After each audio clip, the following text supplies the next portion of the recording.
Hello, everyone. Thanks for joining us today to chat with Tony Khan to discuss the upcoming AEW Dynasty pay-per-view event right here in St. Louis, one of the great professional wrestling cities in the United States, or for that matter, the world.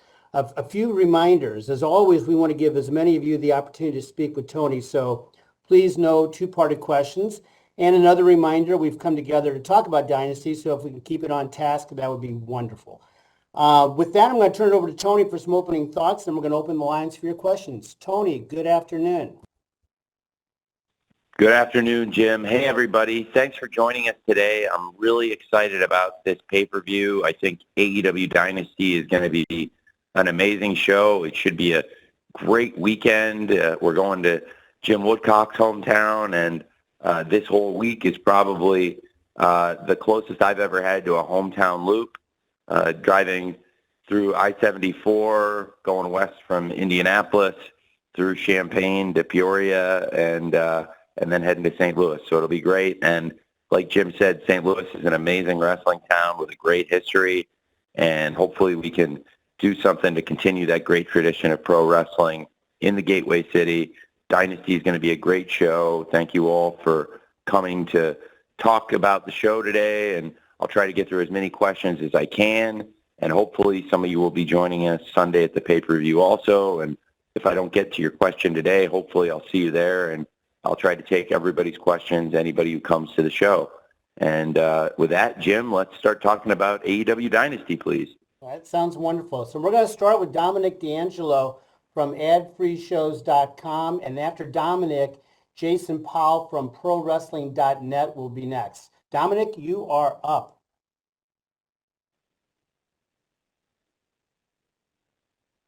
Hey, Dom. Hey, so looking forward to Dynasty this weekend. Should be a good show. The card looks very stacked.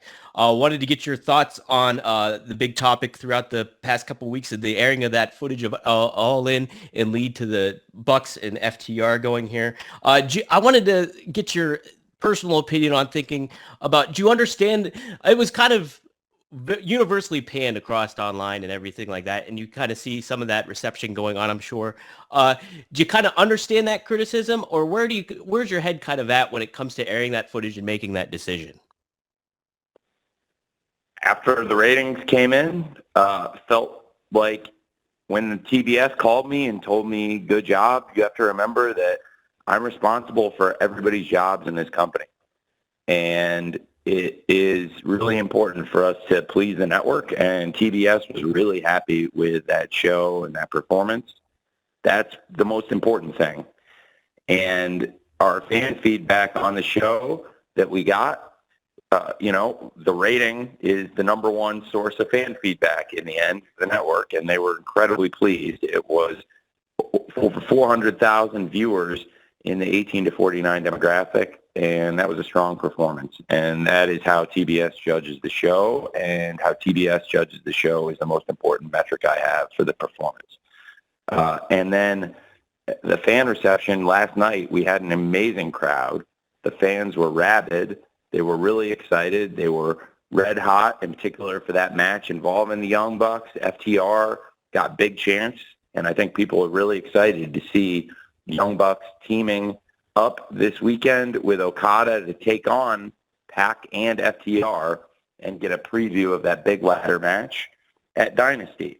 I'm very much excited about it. I do think that what we did last week added a lot of intrigue to this match, and I'm very excited for the Dynasty pay-per-view. I think it's going to be a great pay-per-view, and I am very happy about how we got here.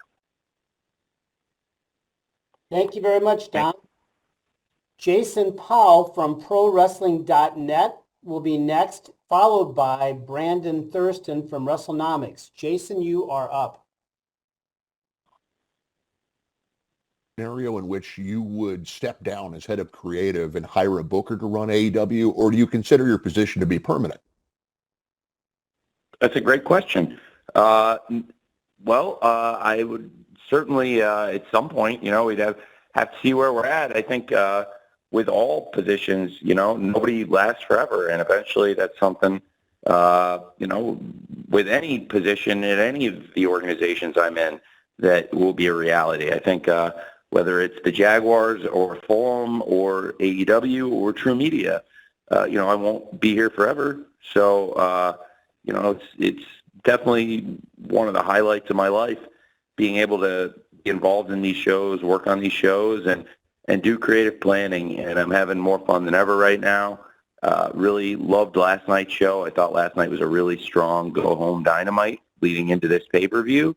And, I take it year to year, moment to moment, and really loving what we're doing right now. I'm only 41 years old, and I feel like the company's in a really strong place. And some of the greatest wrestlers in the world are very loyal to me personally, and I really am very proud of that. And hopefully can continue to do my best to repay them. And I think right now the company's in a very strong place. We just had a valuation, I understand, of $2 billion placed on AEW today for a sports startup, the fastest rising sports startup of all time and the most successful sports startup in the world since the American Football League, the AFL, that later merged with the NFL. I don't see that same future for us, but I do love the comparison, and I think the numbers are quite real. And frankly, the story is very exciting for AEW that, look, we are a major player in the sports scene, and it's going to be a really big year for our company coming up with our media rights renewal, and it's the most important thing right now for the wrestlers and the staff and everybody that works at AEW and for our fans and everybody that follows AEW. And another really important aspect of this is the pay-per-view growth. We've grown the business, and last year we expanded the pay-per-view calendar, and we had our, by far, biggest year ever on pay-per-view, and we expect it to continue this year. We saw the average go up last year while we increased shows. This year, expanding the calendar, and the expansion is this show. This is the added show, Dynasty, the one that happens this weekend. And this is a stacked card. It's one of my favorite cards we've ever put together, and the build we've done to get here, there have been some tremendous moments. Last night was a really good go-home show. And on these calls, these calls are usually on the Thursday after the go-home Dynamite. And we've actually spent a decent amount of time. When I say we, it's, the collection of us that are often on these calls, myself and a lot of you, the top wrestling media. We've spent a lot of time talking about the science of the go-home show and the different ways they're put together and what, I think this was one of our best received go-home shows we've ever done.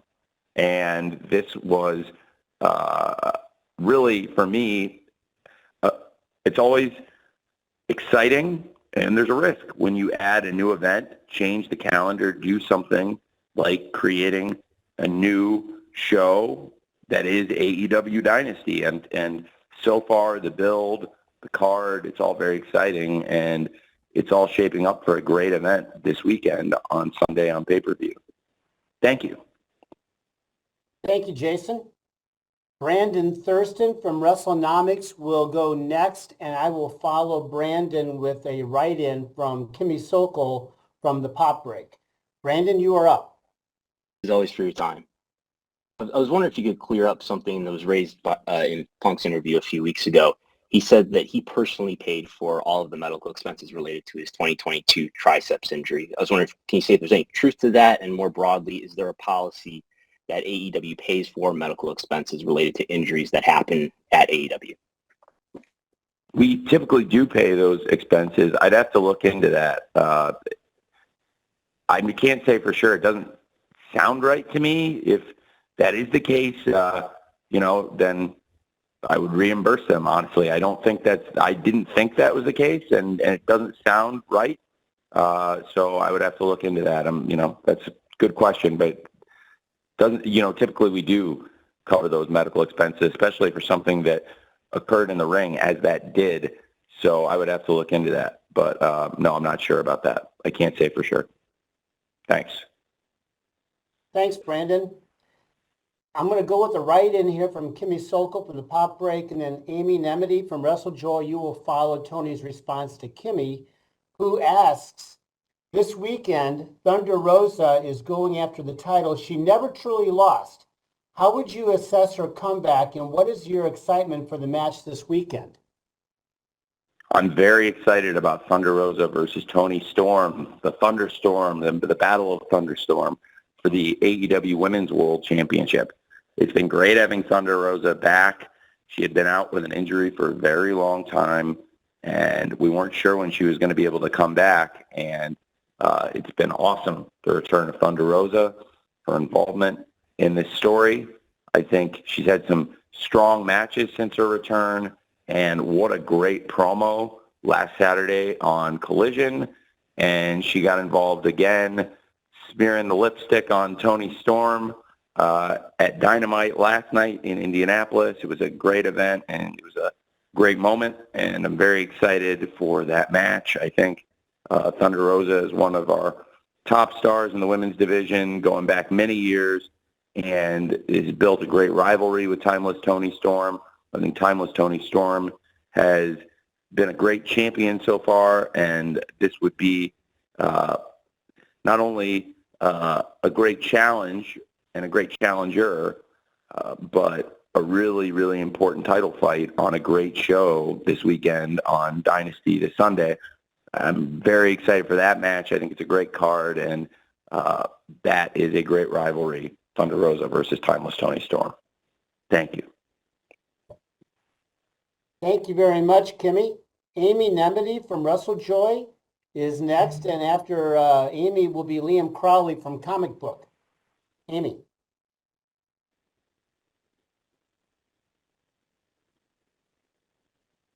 Incredible Dynasty card, and I'm particularly excited about the women's championship matches that are on the show. But I'd be remiss if I didn't bring up a developing story in the news this week with AEW and the Oklahoma State Athletic Commission. Can you share your thoughts on OSAC putting out a warning for having Nyla Rose wrestle in the state of Oklahoma? Thank you for your time. Yes.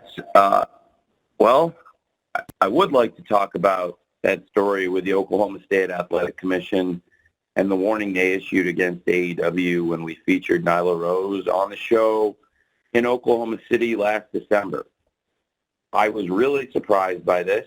It was not something I was expecting, and of course, I was disappointed by the commission's position and by that warning.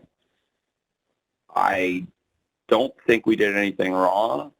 I'm really, really shocked by it. I don't think there should be discrimination against transgender wrestlers or transgender people at all. And, you know, they have rights. And to that end, I absolutely stand behind Nyla Rose. AEW stands behind Nyla Rose and all transgender people who want to play sports. And this is wrestling. There was nothing wrong with it. Nyla Rose is a great wrestler. She's been a great world champion. And I love Nyla. I love working with Nyla. She's been a great part of our history. She was the first transgender world champion ever. And she's a great part of the AEW Together program. She does a ton for the community. She's a great person with a great heart and very supportive of the other wrestlers. One of the funniest people on social media. I personally have nominated Nyla to TBS for the best social media presence on more than one occasion over the years. And she's an AEW original. She's been part of this team since 2019, going back to the very first year of AEW, the first shows, the first Dynamite. And look at everything Nyla's accomplished. And, you know, to just put that label on her, that's not right. She's much more than that. And, you know, she's a great athlete. And I hope everybody can look at Nyla and see that she's a great wrestler, a great person, and she deserves the same chances as everybody else. And if the AEW locker room, which consists of people from all over the world, all kinds of different backgrounds, all different beliefs, if everybody in the locker room can embrace Nyla, I would hope that the Oklahoma Commission could do the same thing. So I'd also like to mention, speaking of Dynasty, Nyla is working with one of our new pay-per-view partners for the domestic digital presentation of AEW Dynasty, ppv.com. Nyla is going to be a special guest host for the PPV.com AEW Dynasty event. We're very happy about that. We were thrilled when she accepted the invitation weeks ago, and we're all excited about all the different ways you can watch this pay-per-view. This is going to be the most widely available event for digital distribution domestically ever in the history of AEW. And for AEW Dynasty, there's a lot of choices. Of course, Nyla is going to be there on PPV.com, and we have great providers with Triller TV, YouTube, and our longtime base at Bleacher Report. We really appreciate Bleacher Report and Warner Brothers Discovery working with AEW to make sure our fans have a lot of options to watch the pay-per-view. And I'm glad Nyla is going to be hosting that. That's something that's been in the works for a while. I think the world of Nyla, and that's how I feel about it. Thank you. Thank you, Amy. Liam Crowley from Comic Book is next, and Liam will be followed by Samantha Shipman from the Daily DDT. Liam, you are next. Hi, Tony. Thanks for the time today. I was super stoked to see Jon Moxley kick off Dynamite last night as the new IWGP World Heavyweight Champion. Moving forward with his schedule, I'm just curious about his presence on AEW TV, how that will be impacted by his New Japan commitments. And also on that note, do you have the sanction to decide if and when he can defend that title on AEW programming or AEW pay-per-views, or is that something you need to get approved by New Japan first? Well, it's really exciting to have Jon Moxley back in AEW and back in AEW as the IWGP World Heavyweight Champion. It's truly a lifelong dream for Jon Moxley, and it's a dream for me to have a great IWGP Heavyweight Champion here on Dynamite. It's a dream come true, and Jon, whether it's Dynamite, Rampage, Collision, he's been on all the shows. He's an AEW original dating back to our very first show 5 years ago. And Jon Moxley's a fan favorite. He's a great leader and a great world champion for any company. And it's so special to have Mox working with AEW and New Japan and as the world champion here. And absolutely, it's a great partnership between AEW and New Japan Pro Wrestling. It's a championship that is sanctioned by New Japan Pro Wrestling, and Ghetto is the matchmaker there. We share a person who's very close to both of us. Rocky Romero is a vice president in both companies and is a great intermediary and partner for both of us. And we work together very closely. And to sanction the championship, that is Ghetto's decision. If the championship is defended in AEW, then it's a mutual decision. And whenever Mox will be out there defending the title, whatever the future of Mox as the champion in New Japan is, we look forward to working really closely with New Japan Pro Wrestling on these dates and on this amazing journey and this great milestone that Jon Moxley is the IWGP World Champion now. It's great. Thank you very much, Liam. Samantha Shipman from the Daily DDT is next, and I'm going to follow Samantha with a write-in from Jeremy Housewright from Review STL. Samantha.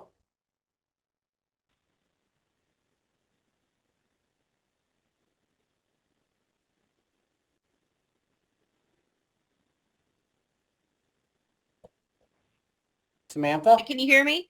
Now we can. Okay, sorry about that. I want to go back to Amy and Emity's question for a moment, and you gave a wonderful response about Nyla. With the warning, will this keep you from running shows in Oklahoma or other states that have transgender or have bans on transgender athletes? And if you do decide to perform in these states, will you have Nyla perform and risk whatever warning or fines that they may impose on you? All I can say is we have a great plan for our shows in 2024 and 2025. We've got a great new team working on routing, and we'll take all of this into consideration. I definitely am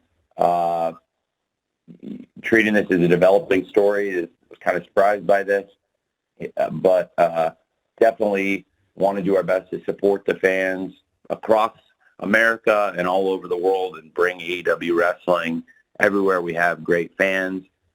We have great fans in Oklahoma that are important to us and great fans all over the country.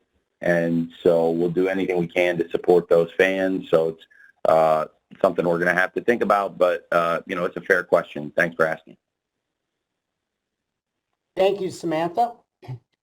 Here's a write-in, Tony, from Jeremy Housewright from Review STL. And once you've responded to Jeremy, Bill Pritchard from WrestleZone will be next. Jeremy's question, given the pro wrestling history that St. Louis has, do you think it's fitting to have such an instant classic like Bryan Danielson versus Will Ospreay here in St. Louis? I'm sorry.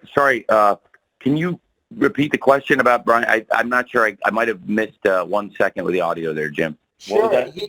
Jeremy asked the same question I would ask, and that is, given the pro wrestling history here in St. Louis, do you think it's fitting that such an instant classic is ahead for us here with Bryan Danielson versus Will Ospreay?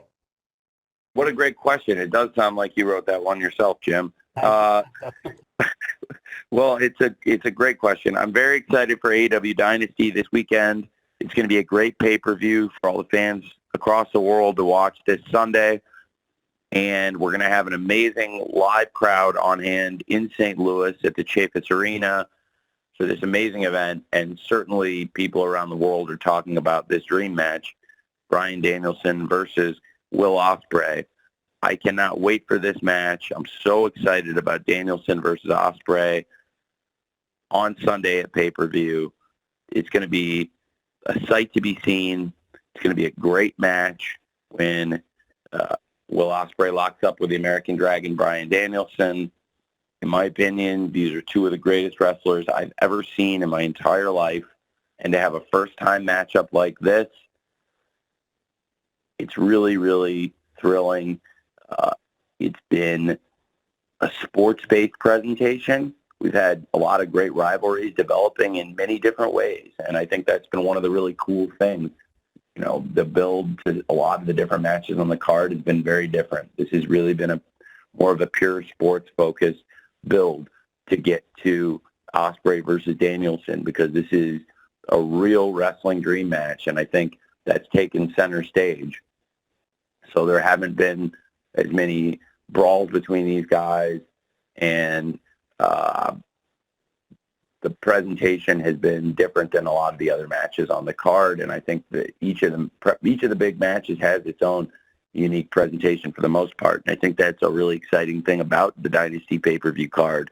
But certainly fans around the world are really excited to see Bryan Danielson versus Will Ospreay. And I know I'm very, very excited for that match. I think it's going to be excellent, and it should just be a great card. And I think Danielson versus Ospreay is emblematic of what we have planned for AEW Dynasty. Should be a all-time great AEW show this Sunday, I expect. Thank you. Thank you, Jeremy. Bill Pritchard from WrestleZone will go next, and follow there after Tony responds to Bill, Dave Meltzer from the Wrestling Observer. Bill, you are up.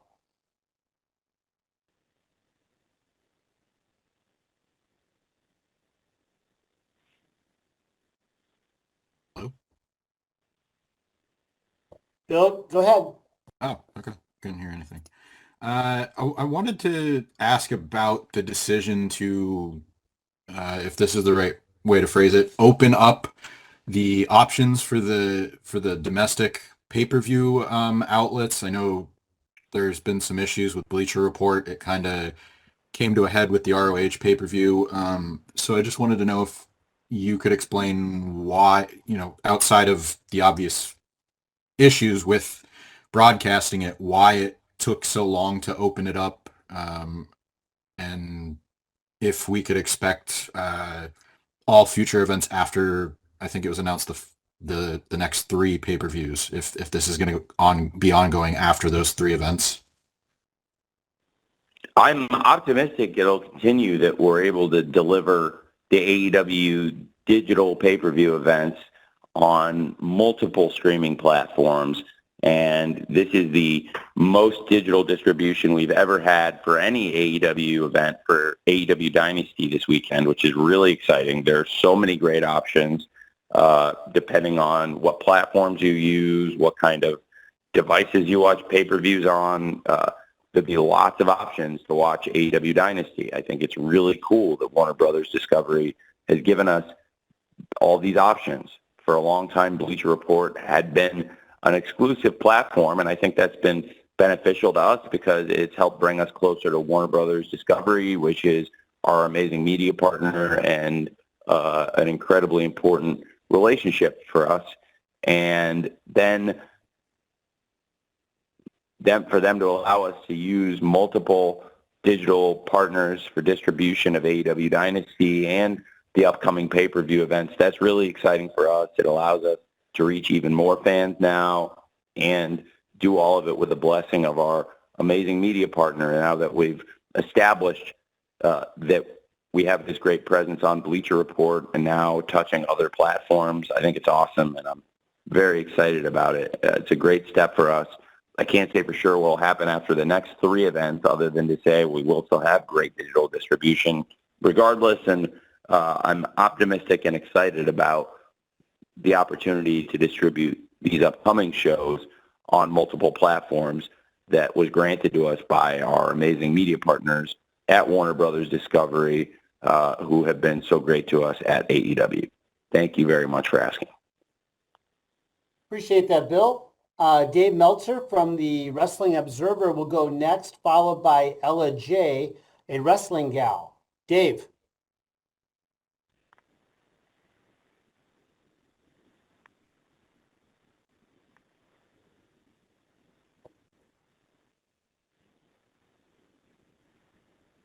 Dave, are you there?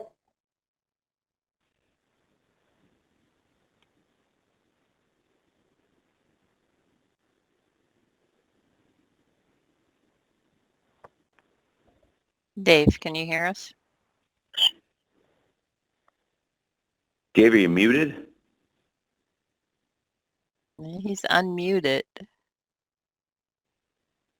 How about if we try Ella J, and then we can come back to Dave. Is Ella ready to go?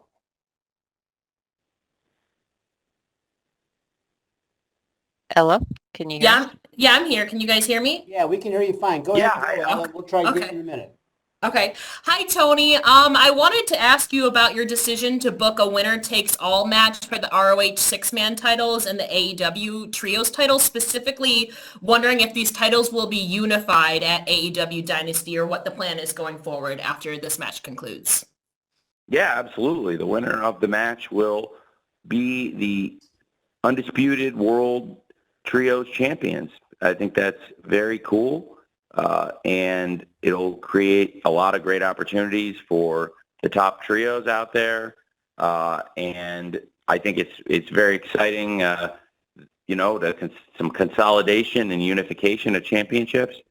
And we have 2 great trios here, the Acclaimed and Billy Gunn, who won their championships dating back last year, and with Jay White and the Guns. And I have a ton of respect for all 6 men. They have a lot of history with each other, and it should be an excellent match. We had an injury this past week, and I had been waiting to confirm this match on the card, just to, give you guys a look behind the curtain at the process. And when we got the clearance from the doctors, I was really excited to be able to add this match to the card. And I know the fans in St. Louis will be excited to see these wrestlers, and it's something fun for the fans all over the world. We're going to have a great card on the 0 hour, and even if you can't afford to buy the pay-per-view, you'll be able to watch that great wrestling, and that's a great way to get people all over the world watching, and that's available on YouTube and all the pay-per-view platforms. The pre-show going into AEW Dynasty that we'll have this Sunday. Should be a great match. Thanks for asking, Ella. Thank you, Ella. We're going to try Dave Meltzer again, and then I'm going to follow with a write-in from Steve Fall from 10 Count. Dave, you there?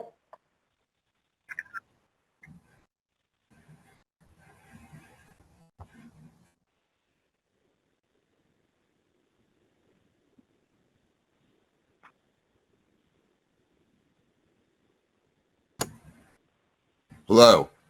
There you are. Hey, Dave. Hey. Okay. So with the first quarter being over and kind of just going through that Forbes story, when it comes to comparisons to Q1 in 2023 and Q1 in 2024, how much can you say as far as like, is everything kind of the same? Is revenue up? Is it up substantially? Is it profit loss? Yes. Kind of like business overview of Q1 2023 versus Q1 2024, I guess is what I'm asking. Yeah, it's a really good question. Thank you, Dave. Yes, Q1 2024, the revenue is significantly up. We've run more events. We've added AEW Collision, and AEW Dynamite is strong. We've had good attendance, in some markets, year over year, attendance up, and in particular, a lot of really successful shows in this run, like great events, including Boston, Toronto. AEW Revolution was one of our top U.S. gates ever. And then on the pay-per-view side, AEW Revolution in Q1 is one of the biggest AEW pay-per-view shows of all time. It was our biggest pay-per-view since last year's AEW All In, and it surpassed last year's Revolution. Last year's Revolution did really, really well. It was one of the best pay-per-view shows of the year. A lot of people thought it was the best pay-per-view show of the year. It included MJF versus Bryan Danielson in the 60-minute Iron Man match and a lot of great wrestling. Great show. This year, the show did even better. The gate was up, and the pay-per-view buys were significantly up for what was Sting's final encounter, the last pro wrestling match of Sting. On a personal level, it's probably the greatest thing I've ever been a part of and the greatest night I've ever been a part of. And it was a very successful business. So with more shows, more pay-per-view revenue, it's been more revenue this year. So big growth there and a lot of opportunities. Also, our rights fee was higher with the 2024 option getting picked up versus 2023 for Dynamite and the addition of more shows. We had significantly higher revenue in 2024. So it is a big growth and also big opportunities going into the media rights renewal year and continuing to grow the business going into 2025. Thanks for asking, Dave. Thank you, Dave. So Steve Fall from 10 Count, his questions are right in, Tony. I'm going to follow Steve with Jonathan Hood, who also has a write-in. So first from Steve from 10 Count. Why did you release the 2024 AEW pay-per-view schedule so early in the year? Well, we have a great new chief operating officer, Koshe Irby, and this was an initiative from our live events and marketing and arena booking teams to get out in advance, allow fans to make their plans for people who want to travel, get the schedule out early. It's very different than what we had done before. I think it's really exciting for the fans, and it seems like it's been really well received. Koshe is a brilliant guy, and the team he's putting together has had a lot of great ideas that have been very additive to AEW, and we're going to continue trying to grow the business, and I think he's been a great addition to the team. We've got a great group with Koshe on the live event side and Mike Mansuri overseeing global production, and a great group of people on those teams helping us make a plan for these events going forward. And we're already working on 2025's pay-per-view shows. There's a lot of exciting opportunities in terms of a lot of great markets in America that we have done events in, and also great markets in America where we have yet to bring a pay-per-view that I think would thrive and would be excellent choices for pay-per-views, as well as international events. So a lot of really cool opportunities this year and next year, and I thought it was a great idea to get out and announce the 2024 pay-per-view calendar well in advance for many of the events, put the whole calendar out recently, and I'm glad it's been so well received. Thanks for asking. Thank you, Steve. And Jonathan Hood from Good Karma Wrestling and ESPN Radio in Chicago, his question is sort of in the same spirit there, and that is, what are some of the cities and arenas that AEW hasn't been to yet that you'd like to bring AEW programming to in the near future? Well, there's so many countries that I'd like to visit. When, it's kind of amazing. All the AEW shows we've done have been in the U.S., Canada, or England. And those are incredible markets. Those are some of my favorite places in the world. And U.S., Canada, and UK, frankly, probably represents where I personally spend 99.9% of my personal time. But I would like to get out and bring AEW to all these other great places around the world. There's places in America and Canada and the UK that we haven't been to yet. There's great cities in those territories that we still haven't covered. And I'm excited to make our debut in many of those places, but there's also great countries all over the world where we have yet to bring AEW. And these are places where we have great media partners that can help us plan. We're working with ESPN in Australia and New Zealand. That's pretty exciting. And we have great media partners in Germany, Italy, all over Europe. A lot of exciting opportunities. And certainly in the places we have been wrestling and the media partners we have been great. And there's still uncharted, rather uncovered territory for us there. So I think it's really cool, and absolutely would love to bring AEW to more first-time cities still in 2024 and going into 2025. I think there's tons of great opportunities there to break new ground for AEW. Thank you. Thank you very much, Jonathan. So I've got Arunava Ghoshal from Sportskeeda will be next, followed by Jalen Doherty from ESPN Radio in Owensboro. Arunava, you're up next.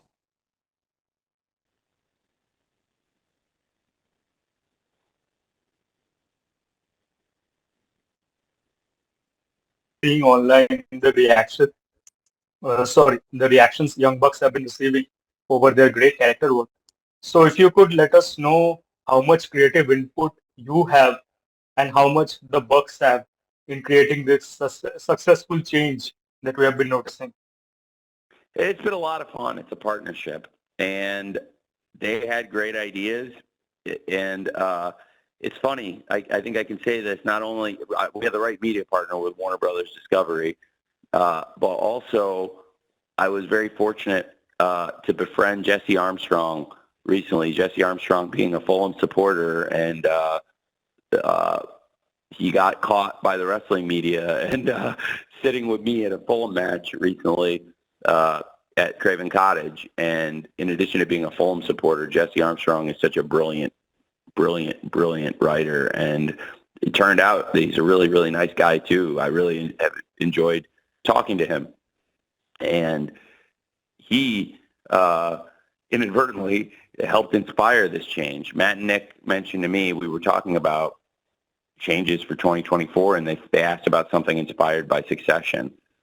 And then I had a meeting with them and a lot of the team in Jacksonville on January 10th in Daly's Place. And it was kind of surreal because Matt and Nick and I had spent days and days and days of our lives, when you add it all up, just probably weeks of our lives actually, in this office in Daly's Place in Jacksonville when you add all the time up, and spent a ton of time in there with many different people over the years, including Kenny, Cody, Chris Jericho, John Moxley, FTR, and a lot of other people that have been here over the years.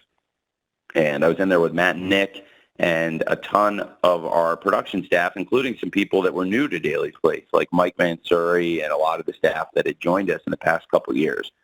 And Matt and Nick had some ideas, and I had a big vision for where we would go. And I remember on January 10th, Matt and Nick had an idea of a presentation that was their idea and has been tremendous, of utilizing Succession. So I was able to just tell Jesse straight up to his face, there are wrestlers in our show that have been very inspired by Succession, and Their theme song may or may not be very similar to the Succession theme song. He was very kind about it. And Matt and Nick brought that up, and I thought it was such a great idea. I'm such a big Succession fan, and I thought it was a great idea for them. So we started working on that late last year. And then January 10th, we had this meeting in Jacksonville. And it was a really good meeting, and I laid out ideas for upcoming events. And so far, it has all played out exactly like we talked about, and it was such a great meeting. And I'm really excited about where we're at now, but it's fun to look back because it was January 10th, and that was the night they came out to challenge Sting and Darby for Revolution. And then the things that came after that, Sting and Darby winning the tag team championship, the tag team championship, being then vacated after Sting and Darby versus the Young Bucks at Revolution, and creating an opportunity for this great tag team tournament and building something, this rivalry now that we have, FTR versus Young Bucks in the tournament final, and heating up one of the best rivalries in AEW and making it feel fresh and new, and talking about all this, by the way, in Daly's place, the site of the original FTR versus Young Bucks match. Personally, I could feel the creative juices flowing through me and in the room. And, something that came up in there, I mentioned Okada. And I thought Okada's arrival would be tremendous. And that on the Dynamite after Revolution, when we vacated the championships and started to build towards this tournament, that we'd have this great final with FTR versus the Young Bucks. I also mentioned, I think Okada coming in will be perfect, and the group of Okada and the Young Bucks, and they fit together like a glove. And it's unthinkable. It really makes Matt and Nick terrible villains on TV. They've just embraced it, and Matt and Nick are so great in these roles, and also they're great partners with Okada.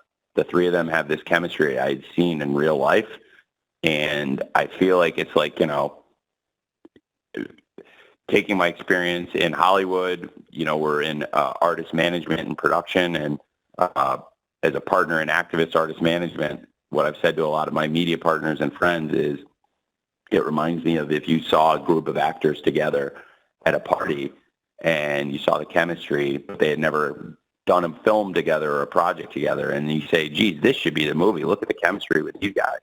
And the thought of the Young Bucks firing Kenny Omega, of all people, and then how sacrilegious and terrible it would be for these guys to replace Kenny Omega with Okada, of all people. What an insult to Kenny. And for Matt and Nick, after everything they've done with Kenny, after everything Kenny's done for AEW and the Elite, to fire him, so ungrateful, especially while he's sick and he can't even,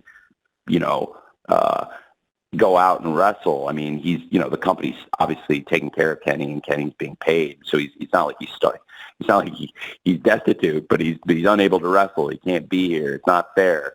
And they fired him.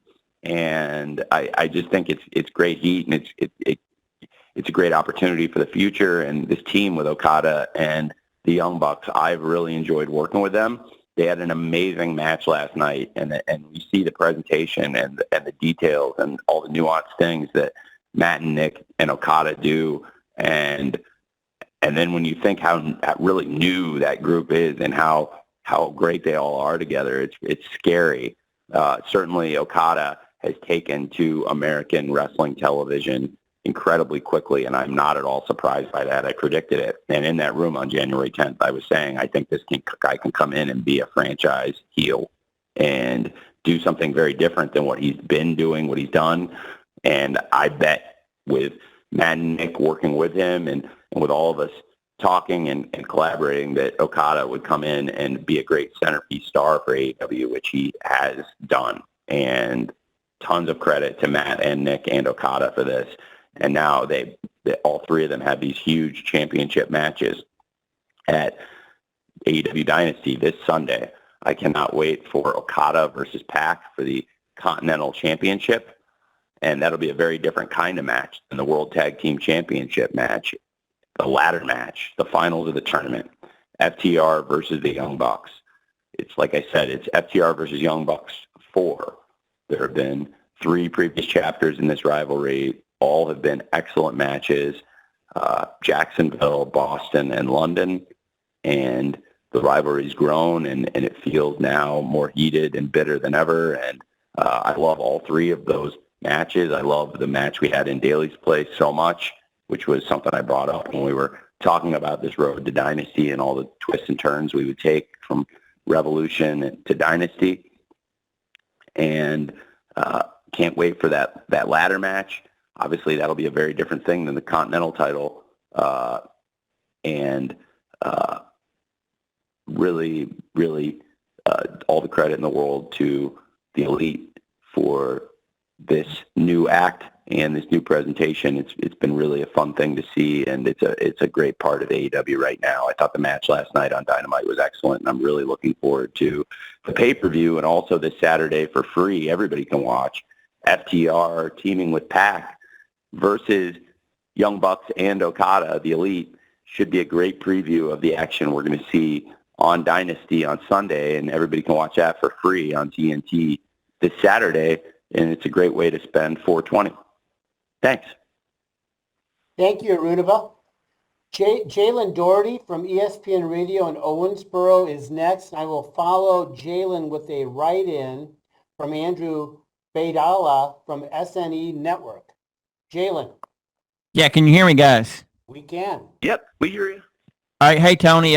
So you're on the heels of what is perhaps one of the best AEW cards in history, but you're without some of your biggest superstars. You know, no Maxwell Jacob Friedman, no Britt Baker, no Jamie Hayter, no Sammy Guevara. You know, rumor going around you guys are going to be bringing in the Motor City Machine Guns. You know, what's the status on some of these the guys on the injury report and some of the free agents like the Motor City Machine Guns going into Dynasty? Well, sir, I appreciate it. You sound like a real wrestling fan, and I love to hear it. I am really proud of the AEW Dynasty card. We have, I believe, an awesome lineup for this pay-per-view. It has the potential to be one of the greatest events ever in AEW, and we've done some incredible pay-per-views. I think we're coming off arguably our best show ever for AEW Revolution. It's my personal favorite. My personal favorites, it might be if I had to do a Mount Rushmore, last year's All In and All Out, and then this year's Revolution and the original Revolution, that would be pretty good. And honestly, then I would say it's pretty hard to not have a Daly's Place show on there too. Double or Nothing 2021 maybe might be the fifth one, but definitely, we're coming off one of my favorite pay-per-views, and this is a new event. It's the first ever AEW Dynasty. Just mentioned the inaugural Revolution is one of my favorite events, and the matches on the card had different builds, and it felt like an important moment for the company.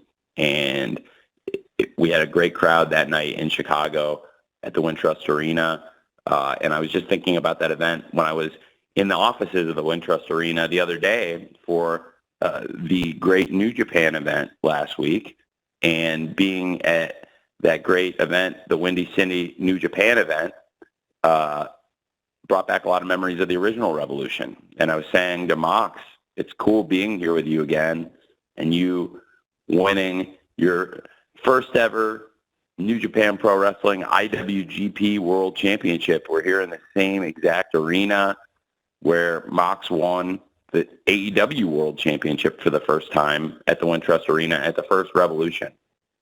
And it was a great event. It was a great moment for the company, and it was in our first year. And who knew what was ahead of us after that? And now here we are, and it's another debut. And it's a different event, but certainly at Dynasty, it does have that feeling of just something fresh and exciting for the company. And as you said, we have so many of our top wrestlers that are unavailable right now. When you talk about big stars like Kenny Omega, Dr. Britt Baker, and Jamie Hayter, and of course MJF, Adam Cole, number of top stars unavailable and injured. These are people that we love having in AEW. These are some of our biggest stars, and I think it speaks to the high quality and the high standards we set for the locker room and the roster in AEW that we're able to put on one of our best pay-per-view cards ever, have great shows like the Dynamite last night and this Saturday's 420 card in Peoria, and really very, very pumped for Dynasty. And also, as you've astutely pointed out, I think it's really cool. We're able to put together one of our best pay-per-view cards ever with some great stars sidelined with injuries. And I can't wait to have those stars back and have more great events with them. And the locker room can lift each other up, and we're able to take care of all these people, and they're all collecting the paycheck. And it's because we have this really strong locker room that can support each other when people are hurt, and they can lift each other up. Thanks for asking. Thank you, Jalen. So I've got a write-in from Andrew Baydala from SNE Network, and after you answer that, we will conclude with Kristen Ashley from USA Today Sports Media Group. Andrew's question, Tony, is, at this time, is there more of a formulated plan to move to a streaming platform or a possible bundle plan for consumers here in the United States? It's a great question. I think it's something that we'll be looking at and evaluating in the upcoming media rights negotiations.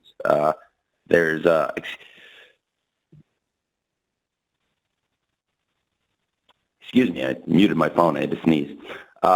And I think there's a great opportunity for AEW and really our media team and all of our fans to present this incredible library that has never really been made available. You know, it's amazing. We've done over 230 episodes of AEW Wednesday Night Dynamite. We've had, hundreds of episodes of Dynamite, Rampage, and now Collision is approaching a one-year anniversary. We've done so many great pay-per-view events. I think, over the past 5 years, a large percentage of the best events on pay-per-view and wrestling have been from AEW.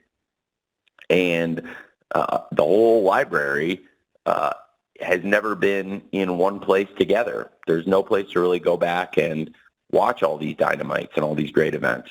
And so an archive library and a place to put streaming events, it's a really interesting idea. And I think it's certainly something that has existed in wrestling, and wrestling fans are able to watch a lot of events on streaming, and the AEW events should be up there. And it's something that I expect to happen in our next media rights deal.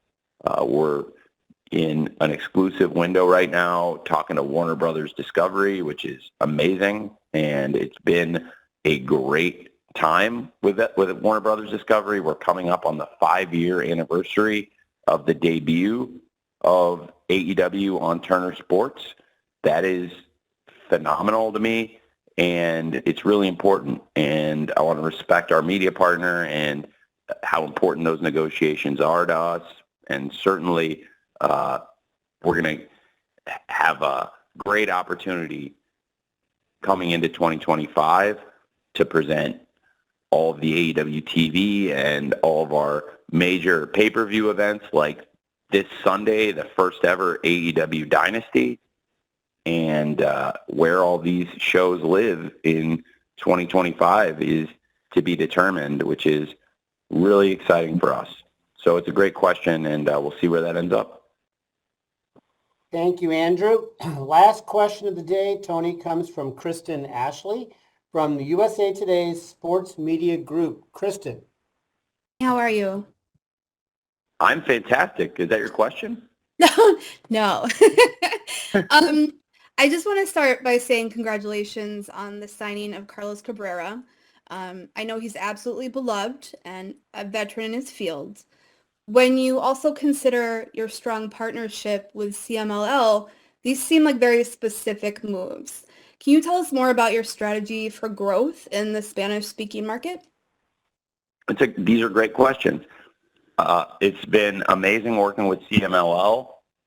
They're one of the greatest wrestling organizations in the world.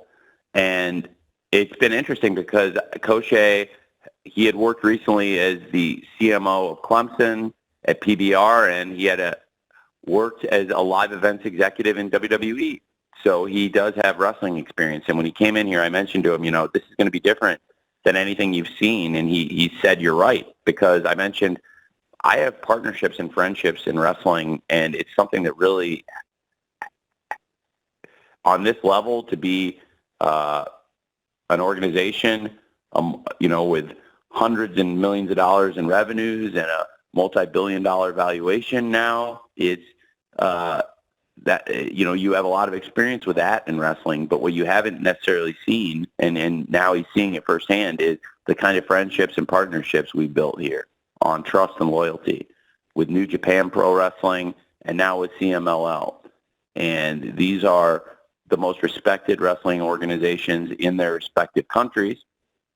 They each have these decades and decades of great traditions, and their leaderships are honorable people who really value respect, and we've been able to build that mutual respect and trust, and it's what led us to launching Forbidden Door and launching now this partnership with CMLL that's seen some of their top stars coming up here and has seen great stars like Bryan Danielson, Jon Moxley, and Claudio Castagnoli, and Matt Sydal going down to Mexico.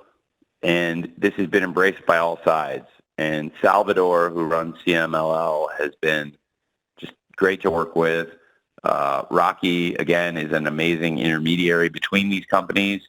And it's really great having Rocky in AEW, but he's also a really fair person who's looking out for the interests of everybody in these things. And I think that's what's really cool is we all trust him. And, it's a very unique situation having a person who holds an office in these two major wrestling promotions in AEW and New Japan, but also Rocky's a big part of the team in CMLL as well. And working with CMLL, I think, has allowed us to bring in some great talent, utilize them. We've seen Mystico, in particular, has come in and built an undefeated record in AEW to match the undefeated record he has since he returned to Mexico and to CMLL. And I look forward to working with CMLL more in the future here in the U.S. and in Mexico and internationally, as well as with New Japan Pro Wrestling. I think it's really cool what is being built. Carlos Cabrera coming in is perfect timing. Mike Mansuri had a lot of great experience working with Carlos for many years. They were very close, and it was Mike's idea. Mike is a fluent Spanish speaker also and had done a lot of production work for WWE on the Spanish-speaking side, and I thought it was a great point, and it was something the fans brought up. I try to listen to fan feedback, and I know that our fans wanted us to upgrade the presentation in Espanol and do work to make the best possible presentation for the fans who want the Spanish language version of the shows.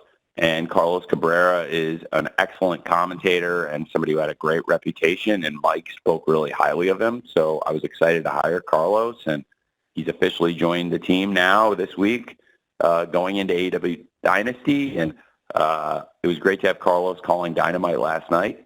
And it seems like something that's been really well received by the fans, which is awesome. And hopefully will help us continue to grow our Latino fan base. And I really am a big fan of CMLL. I think it's safe to say that I was the biggest CMLL fan at the University of Illinois, 15 to 20 years ago. And I guess it would be closer to 20 than 15, sadly. but I was the biggest CMLL fan 17, 18, 20 years ago at the University of Illinois, and it was really the promotion I was watching the most. And there's so many great wrestlers still competing today, 20 years later, in CMLL, and it was great. Brian got to go work with some of those great stars, including Blue Panther and Mystico, many others, and there's still a lot of opportunities to do a lot more with CMLL and hopefully bring more of their stars up here, work with them, and have Carlos Cabrera now calling their matches. It's very cool. Thank you for asking. Thank you, Kristen. Tony, that is our time. Do you have any closing thoughts? Well, it's been great visiting with you all. I really appreciate it.